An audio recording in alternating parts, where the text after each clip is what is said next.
Épître de Pierre, chapitre 2. Rejetant donc toute malice et toute ruse, la dissimulation, l'envie et toute médisance, désirez comme des enfants nouveau-nés le lait spirituel et pur, afin que par lui vous croissiez pour le salut. Si vous avez goûté que le Seigneur est bon, approchez-vous de lui, pierre vivante, rejetée par les hommes, mais choisie et précieuse devant Dieu. Et vous-même, comme des pierres vivantes, édifiez-vous pour former une maison spirituelle, un saint sacerdoce, afin d'offrir des victimes spirituelles, agréables à Dieu par Jésus-Christ. Car il est dit dans l'Écriture, « Voici, je mets en Sion une pierre angulaire, choisie, précieuse, et celui qui croit en elle ne sera point confus. » L'honneur est donc pour vous qui croyez, mais pour les incrédules.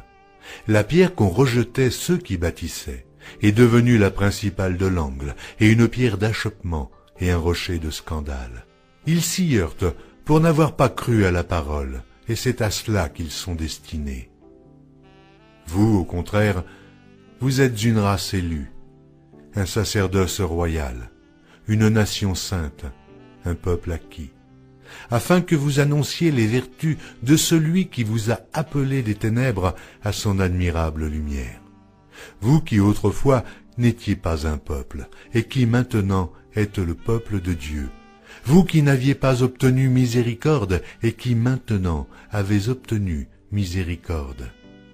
Bien-aimés, je vous exhorte, comme étrangers et voyageurs sur la terre, à vous abstenir des convoitises charnelles qui font la guerre à l'âme. Ayez au milieu des païens une bonne conduite, afin que là même où ils vous calomnient, comme si vous étiez des malfaiteurs, ils remarquent vos bonnes œuvres et glorifient Dieu au jour où il les visitera. Soyez soumis à cause du Seigneur à toute autorité établie parmi les hommes, soit au roi comme souverain, soit au gouverneur comme envoyé par lui pour punir les malfaiteurs et pour approuver les gens de bien.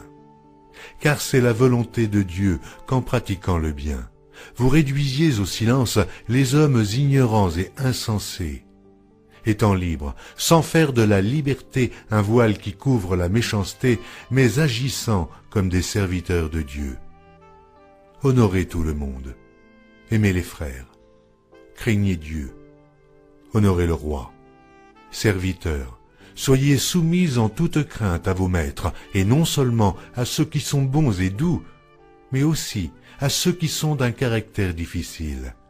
Car c'est une grâce que de supporter des afflictions par motif de conscience envers Dieu, quand on souffre injustement. En effet, quelle gloire y a-t-il à supporter de mauvais traitements pour avoir commis des fautes? Mais si vous supportez la souffrance lorsque vous faites ce qui est bien, c'est une grâce devant Dieu.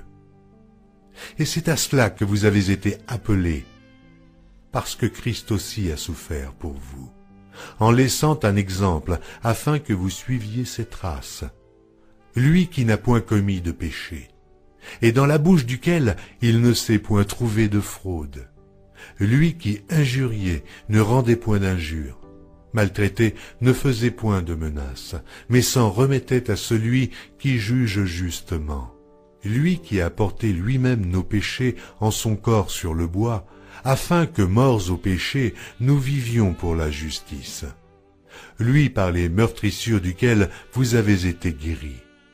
Car vous étiez comme des brebis errantes, mais maintenant, vous êtes retournés vers le pasteur et le gardien de vos âmes.